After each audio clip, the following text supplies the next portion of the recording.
Hello বন্ধুরা, আজকে দেখাবো নাজনা দিয়ে ডাল রান্না। প্রথমে দিয়েছি তেল, তার মধ্যে একটা তেজপাতা, একটা শুকনো মরিচ, সামান্য একটু জিরে দিয়ে একটু ফোড়ন দিয়ে নিয়েছি। তারপর পেঁয়াজগুলোকে হালকা লাল লাল বাদামি করে ভাজতে হবে।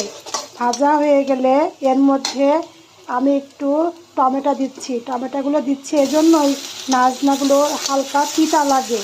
তিতা ভাবটা যাওয়ার জন্য আমরা এর মধ্যে একটা টমেটো দিয়েছি, যাতে নাজনাতে ডাল রান্না করলে তিতা না লাগে। এরপর আমরা নাজনাগুলো ঢেলে দিচ্ছি।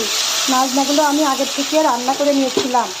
এর মধ্যে দিয়েছিলাম একটু রসুন বাটা, একটু জিরা বাটা, এটা কাঁচা লঙ্কা দিয়ে এটা কষিয়ে নিয়ে এর মধ্যে ডাল প্রেসার কুকারে সিদ্ধ করে তুলে দিয়েছি। এরপর এগুলো 2-5 মিনিট ফুটে গেলে জাল করে নামিয়ে নেব। দেখুন বন্ধুরা, দেশি মুসুরির ডাল দিয়ে নাজনা রান্নাটি কেমন হয়েছে আপনারা সাবস্ক্রাইব করবেন চ্যানেলটিকে।